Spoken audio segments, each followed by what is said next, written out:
everyone. Welcome to this regular meeting of the El Paso MPO. Today is August 17th, 2018. It is 9 a.m. This meeting is now in order. We can please rise for the Pledge of Allegiance. I pledge allegiance to the flag of the United States of America and to the republic for which it stands, one nation, under God, indivisible, with liberty and justice for all.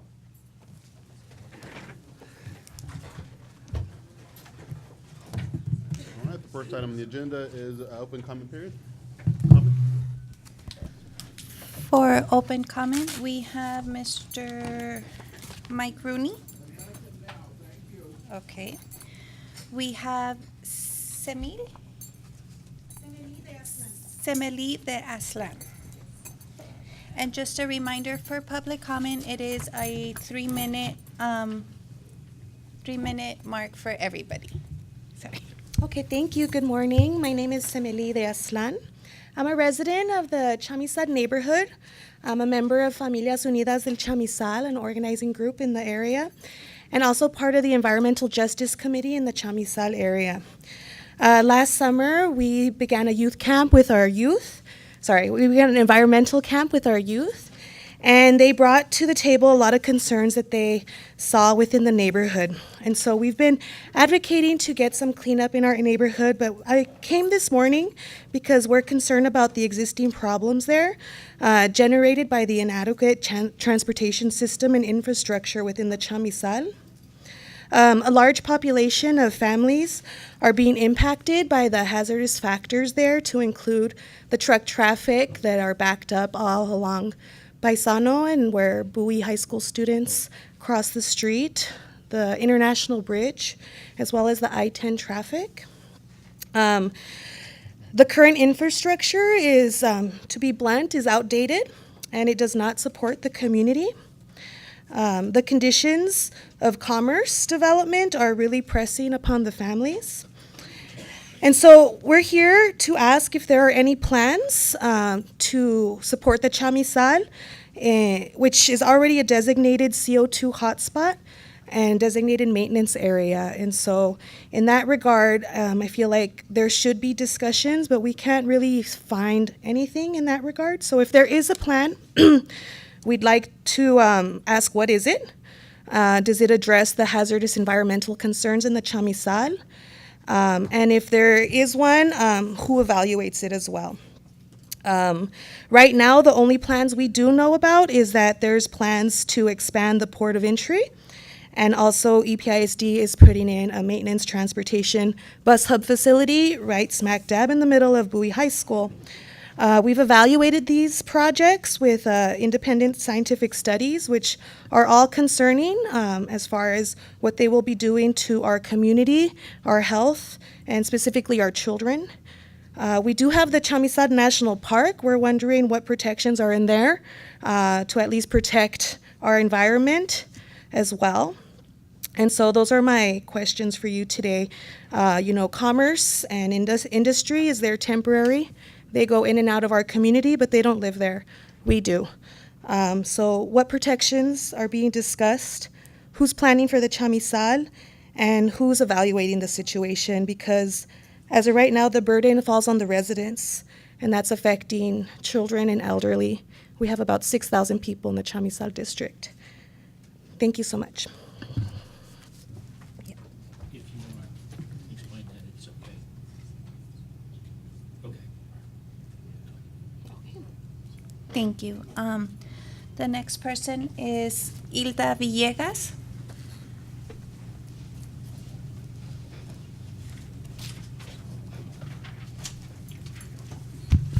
Good morning. My name is Hilda Villegas, and I'm also part of Familias Unidas del Chamizal Association, as well as some other independent community committees that do focus on education, environmental justice, housing, and also we're preparing to welcome the community center that's planned for, I believe, 2019, which is the Chamizal Community Center.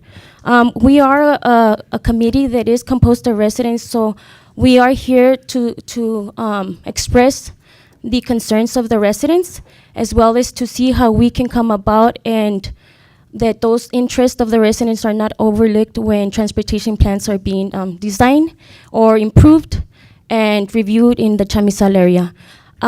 With that said, I was reviewing your Unified Planning Work Program, and I know that we've met with different agencies within that I see here today present, and we've spoken about our concerns as residents.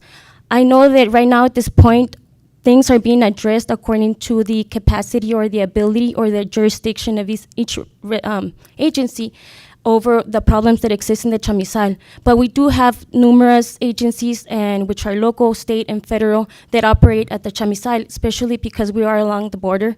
We are part of that sharing of the port of entry with Juarez, and that does create a lot of issues. With that said, I don't know the current community input that exists. We have participated in a lot of those meetings, but it is a very overwhelming process. I do see that there's very little input from the overall city. So just imagine when it has to do with a community like ours that has a large portion of minority, low-income families, as well as other vulnerable groups when it comes to environmental justice. So right now, that process is not really addressing those concerns. And as a fact, we really don't have kind of like a process that really includes and allows us to express these things, and that actions are being developed, action plans are being developed, and those concerns are being addressed. I know that commerce is important for the city of El Paso, but the interests of the residents are also important because it has to do with the welfare of our children and also the future of our families. And we do have a large number of residents that are property owners, and they have invested their lives, they have invested their resources, and they're trying to be part of the Chamizal, and they're not betting to move out of the Chamizal. You know, they're not preparing themselves to exit Chamizal. So with that said, who do we need to speak to start having these conversations, at least in a unified way? I know that there's numerous committees within this program. I don't know if this is a continuous program, because I know it does extend to 2019. There is an item there that that specifically talks about Title VI, as well as planning for that community input. There's also places where it says that there's data collection, geographical analysis, and I feel that if that's being done, it's not being done at least to where the Chamizal community is being evaluated. So with that, like I mentioned before, I want to see who can we talk to within the MPO so that we can start coordinating that process with the residents. Thank you.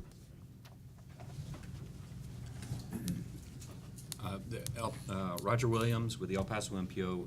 I would be happy to set up a meeting and have a discussion with the group, so we can get together and do so. Any public comment? No additional public comment. Thank you. Okay, we're going to jump over to item number 1, overview of federal certification review and preliminary findings. And for this particular item, I would like to introduce Mrs. Genevieve Bales of the FHWA.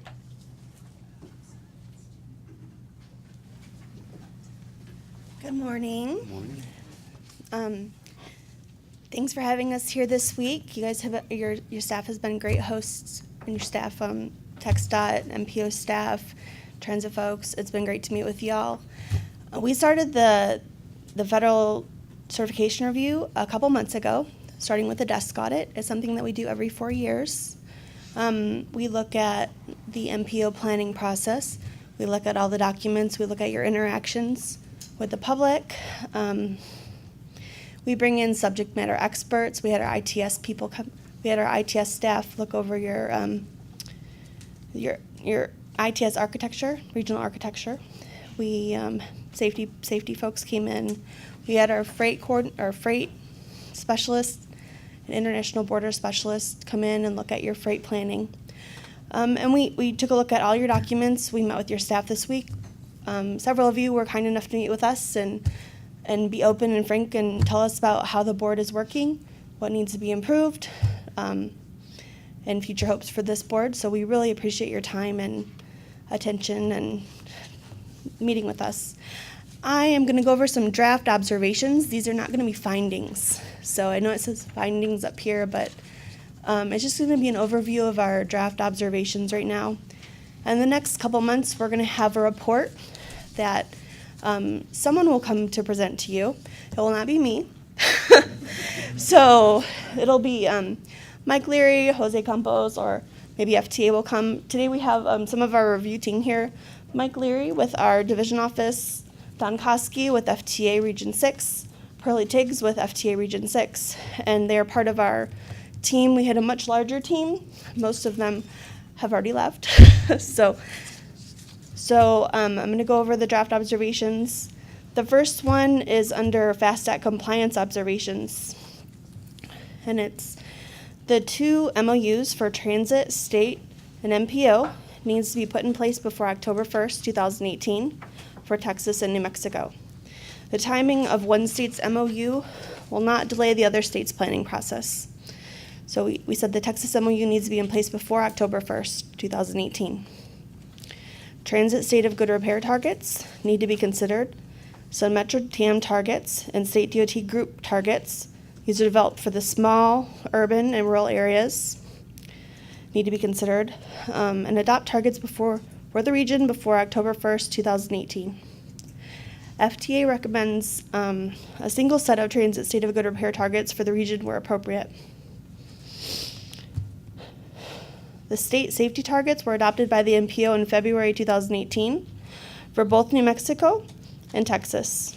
The safety performance measures, the PM1, were not incorporated into the 2045 Destino MTP or the 2019-2022 TIP. The MPO needs to document their process for incorporating the PM1 targets into the MTP and the TIP documents. For CMAQ targets, we felt that the MPO developed a reasonable approach to address the CMAQ targets in New Mexico.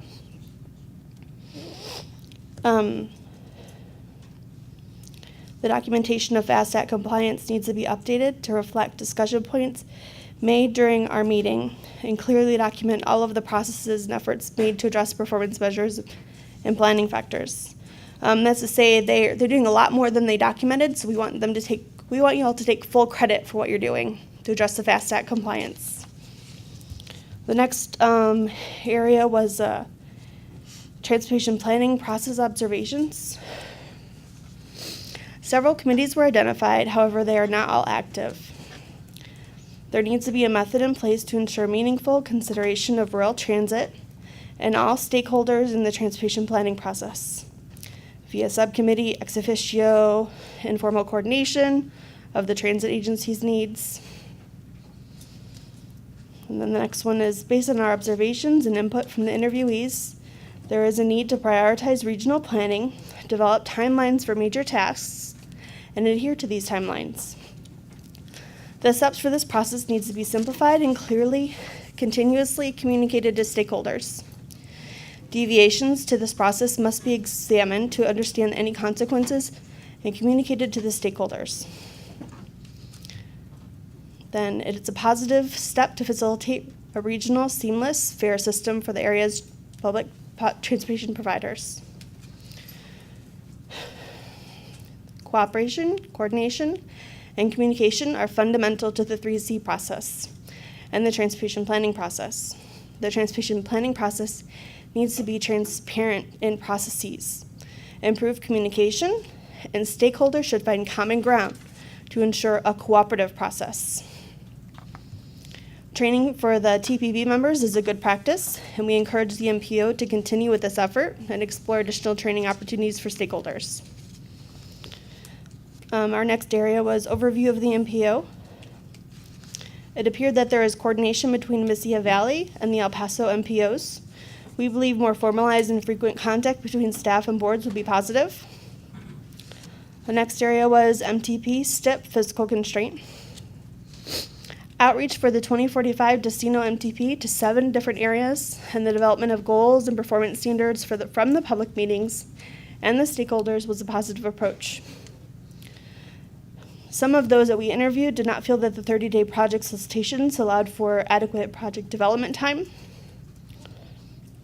The 2045 Destino MTP and the 2019-2022 TIP fiscal constraint. We need to talk to the MPO a little bit more about that to make sure that we understand it, and then it's documented correctly. The congestion management process does not meet federal requirements. Travel demand model and air quality. The TDM has become more robust with the addition of mode choice, feedback loop, along with other enhancements.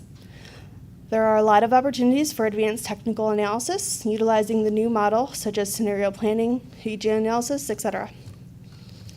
The implementation of the 2015 ozone standard requires the El Paso region to demonstrate conformity before August 3rd, 2019. If this is not achieved, the El Paso region will go into a formal lapse state. That means there's not going to be approvals of any added capacity projects, project authorizations, there's no amendments. Public involvement and EJ analysis. The MPO has a link to watch the Transportation Policy Board meetings online and a YouTube page for additional involvement. We understand the YouTube page is new and they haven't had comments, but there's no way to check for comments for the link online. There is no performance measures or periodic evaluation of the public involvement measures. The effectiveness is based on comments received. The MPO has a Facebook page, but is not monitored for comments. The public outreach done by the MPO to gain input is done well and inclusive in response to the growth of the area. The EJ analysis needs to be re-examined to consider the full demographic, all minorities, utilizing census tract information. It is unclear how the EJ information and the impacts are being incorporated into decision making. The next area was freights and goods movement planning. The MPO has been a participant in the International Bridges Steering Committee, LSS, since 2015. This committee addresses issues related to bridges and freight. FHWA will be working with the MPO and DOT staff to establish a freight committee, identify freight point of contacts, and provide additional information. The MPO has made a great outreach effort to the rail community. The MPO staff has also identified their own regional freight network and important freight corridors in addition to the state freight plan. The next one is safety in the planning process. Texas is a focus state for bicycle and pedestrian safety, which provides additional resources and training. The MPO has adopted the state safety measures for New Mexico and Texas. They have also developed safety measures and identified trends and problems for the bicycle and pedestrian transportation. The transit providers are developing a new required public agency safety plan. The division office will be working with the El Paso region to provide technical assistance and additional outreach for bike and pedestrian safety. Security in the planning process was the next area. The MPO has been proactive in facilitating security planning discussions, including the Decino 2045 MTP. The Intelligent Transportation Systems, ITS. The Texas ITS architecture is from 2003 and needs to be updated. We understand that TxDOT is leading the effort with an update and is committed to procuring a consultant to assist with this process. This will include stakeholders from New Mexico and all of the agencies in the El Paso region. The MPO is offered to assist with leading this effort. TxDOT is currently working on correcting their systems engineering process. New Mexico is using a checklist to ensure all projects are consistent with systems engineering and regional architecture. So those are our initial observations. Those are not going to be our final report findings necessarily, but these are just the initial observations from this meeting and additional discussions with the MPO. Are there any questions? Are you open for questions? Sure. Any questions by the board?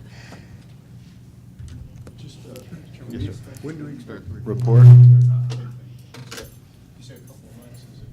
Within 60 to 90 days. We're going to have a draft report. We're going to send it out to the staff and make sure that it's factual. And then we'll have the final report that somebody can come and present. And you'll have findings and recommendations?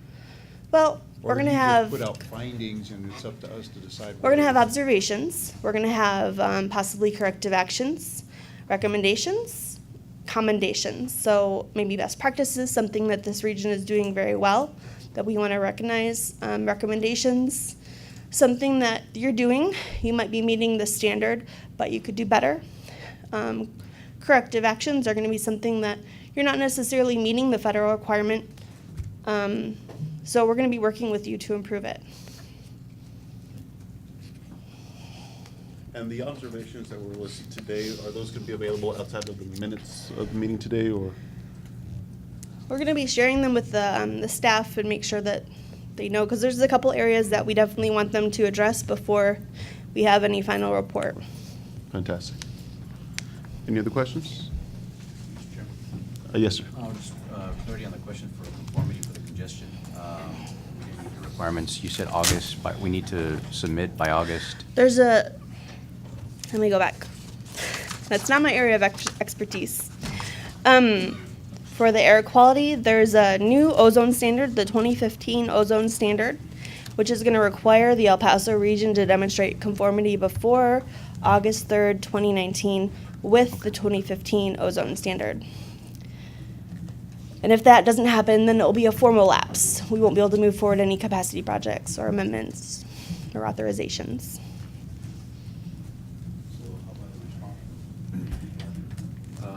Yes, sir. That is as it applies to the new non-attainment area in New Mexico and Doña Ana County in the Sunland Park area. So we are aware of it. It will go through a conformity process just like we do but it will not be an amendment to the MTP and TIP per se, but as per the new requirement, we will have to go back and demonstrate conformity because of the new area that has been designated under those 2015 standards for ozone. And is it only added capacity project? It will affect added capacity projects. So the projects that are exempt will continue to be able to move forward, but we're not going to be able to authorize any added capacity. And we can identify what those are pretty quickly, couldn't we? We can. Anyway. Yes, sir. All right. Public comment, please. Okay. Okay.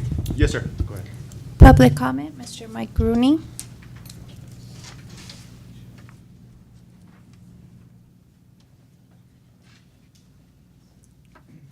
Thank you, Mike Rooney. The ozone issue that came up, and also with the very active community group on the Chamizal.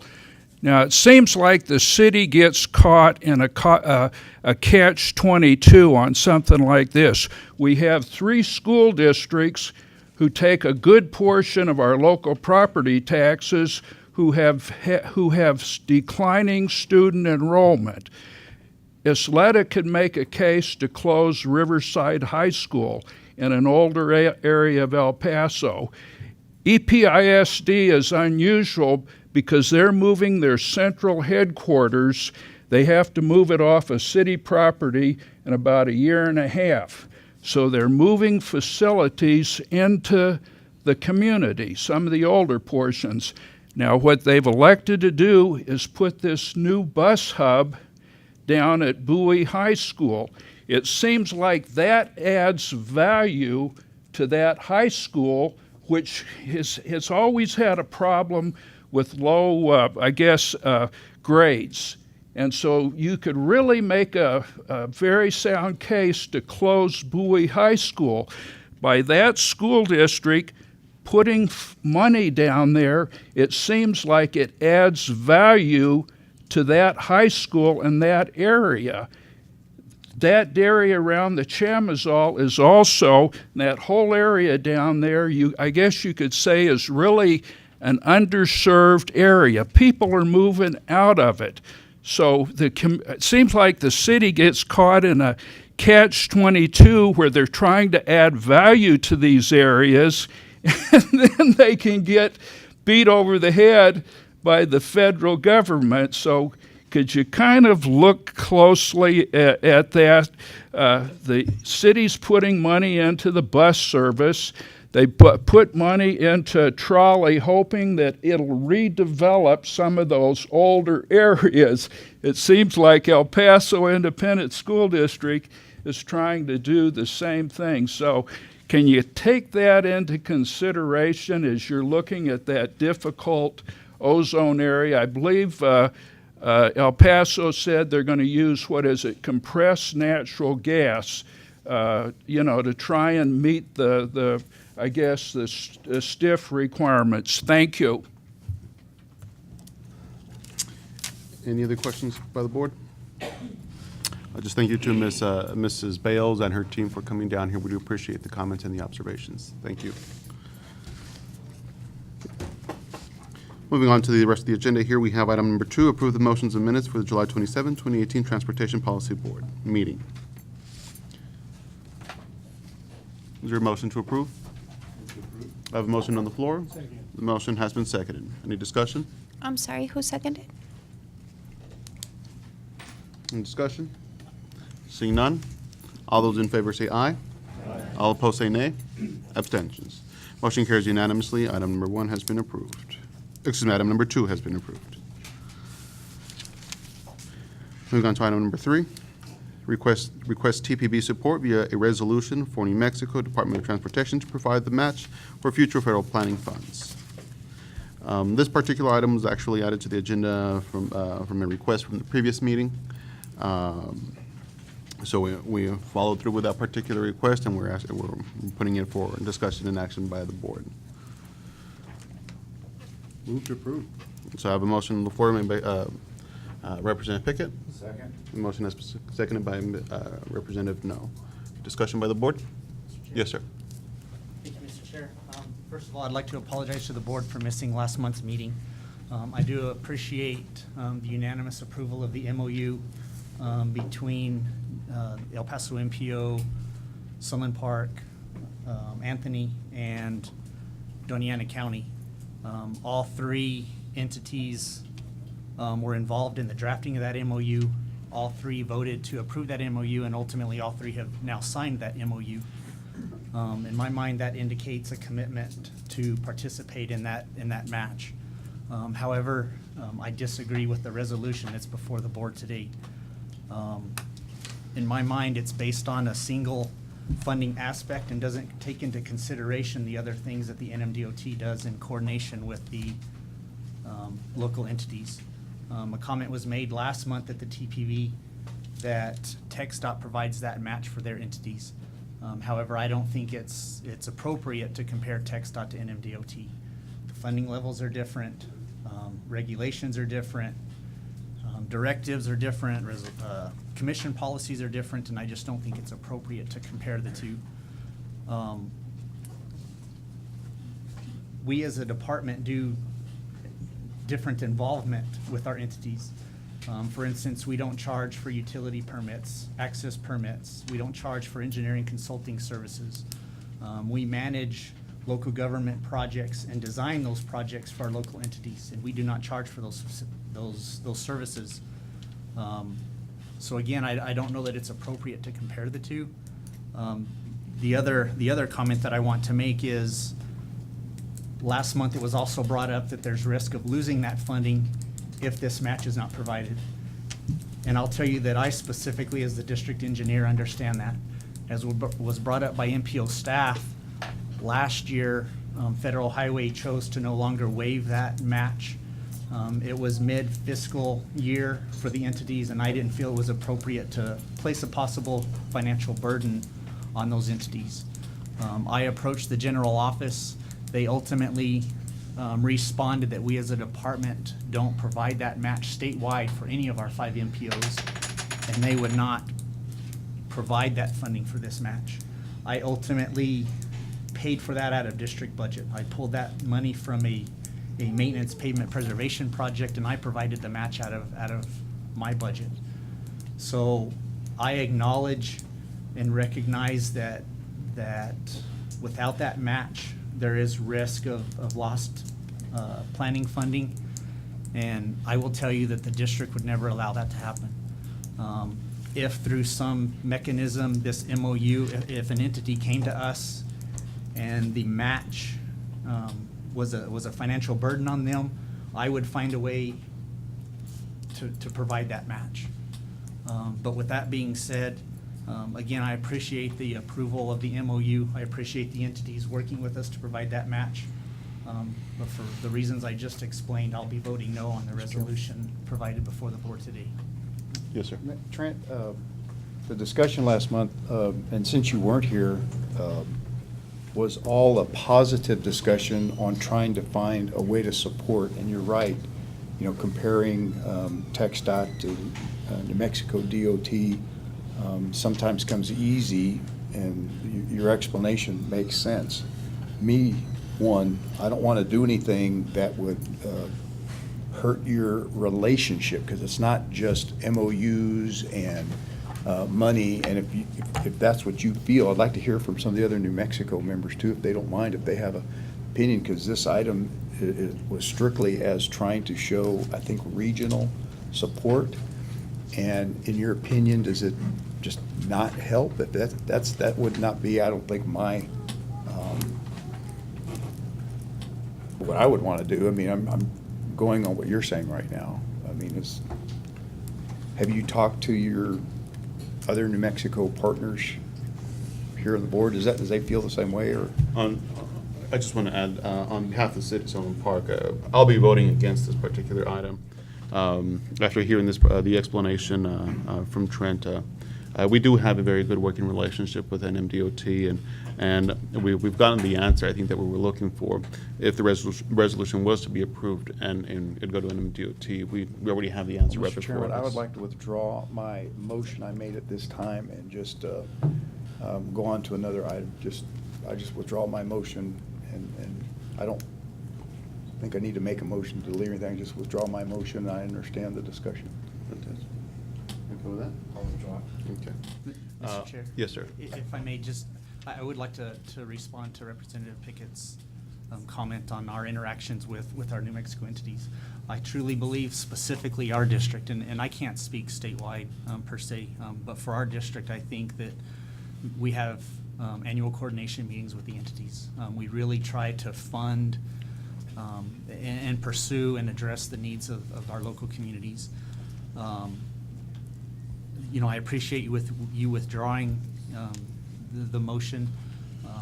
Ultimately, it did cause a little bit of contention statewide. Well, that's probably good.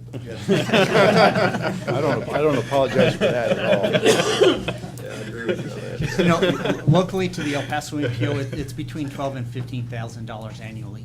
Statewide, it would be what some may be considered a minimal impact, but it's about $300,000 statewide between the 5 MPOs. So again, I appreciate the positive comments. I did watch the video so that I could fully understand the comments. You know, again, I appreciate the support of the board. I don't I think am- you had to miss a meeting. Absolutely, absolutely. But I am committed to. We're trying to help, Trent. Well, and I appreciate it, but I am committed to working with the entities and address it. I understand that sometimes when you split these things, Doñana County is in a similar situation, much more costly through the Mesilla Valley MPO. So I do understand the importance of this funding, and if something were to happen where they couldn't afford to do that, I would certainly take the steps to make sure that it was not lost. Seeing no other discussion, I would entertain a motion to delete item number 3. I have a motion on the floor to delete item number 3. Is there a second? The motion has been seconded. Mayor Trujillo. All those in favor say aye. Aye. All opposed say nay. Abstentions? Motion carries unanimously. Item number 3 has been deleted. Moving on to item number 4, approve the interim executive director contract as negotiated between the TPB chair, Mayor Javier Perea, and Mr. Roger Williams. Do we think there will be any discussion that will warrant us to go into executive session? Seeing none. I just want to state we pretty much used the template from the previous executive directors. We did go back between Roger and myself, and also the legal counsel for the MPO and legal counsel for El Paso, and we have come to the agreement before you today. And I think the biggest change pretty much is just the term, and that the term of the employment will be until the new executive director is hired. For that, I open for, or I would entertain a motion to approve the contract. Just one question, Mr. Chairman. Yes, sir. Since we don't have a definitive date, is there the process, since we use the city's resource for this, we use their, do we have any idea? We were told we Serves were the waiting law? on the Federal Highway Administration to give approval, as I recall, last time, or not. And I think there's I think also in the proposal, there was an edit that needs to be done. You had to change it Looking for at. the canons of ethics on conflicts of interest? Oh, that was for the attorney. I've already Okay, taken care of okay, that. okay.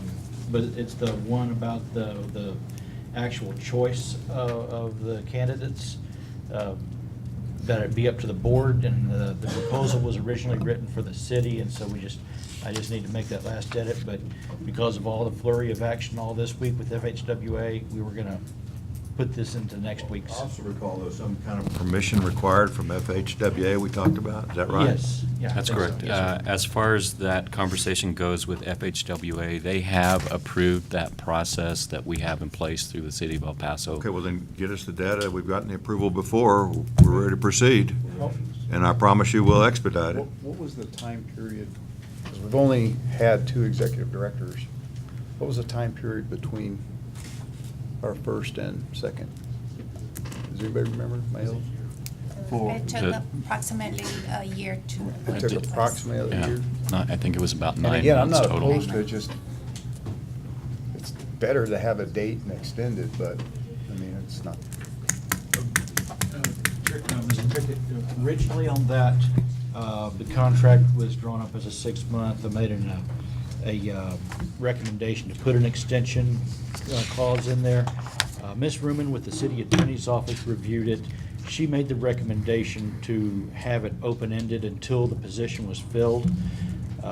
Considering that the employees of the MPO are technically employees and are paid by the city, and they're the ones who are more into the labor law and contract law aspect on those things, I defer to her judgment, and I think that, and so, from the legal standpoint, my recommendation is to have it open-ended, but certainly it is a board's. Because, I mean, the employees are city employees, but the executive director is not, and so Well, you- Rogers was a city employee, or you're not because you're I'm an not a interim? city employee. It's a little unique in this contract, though, Right. and when it's in the permanent executive director's contract, it's very clear that it is, that person is an employee of the TPB. Right. There's some language in the interim that still says that I'm considered an employee of the fiscal agent, and that's as it ties back to, because I'm not considered yet permanent, I think, and that I still have certain benefits through the city of El Paso. Exactly.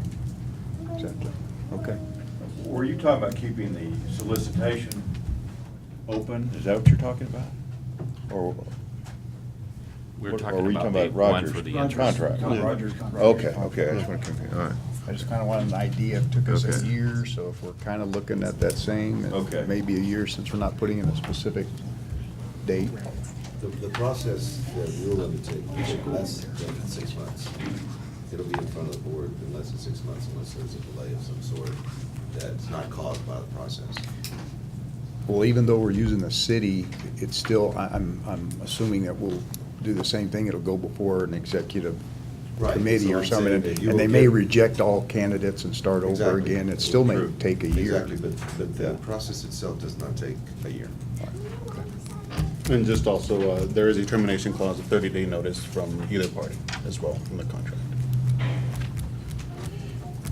Any other discussion? Seeing none, I do have a motion on the floor. Second. I'm sorry, do I have a motion on the floor? I can't recall. There's no formal motion. Okay. I would entertain a motion to approve item number 4. I'm sorry, who's? Everybody's seconding. Well, I He's asking for a motion. I'm entertaining the motion. So, I have a motion, the motion has been made, the motion has been seconded. Any other discussion? Seeing none, all those in favor say aye.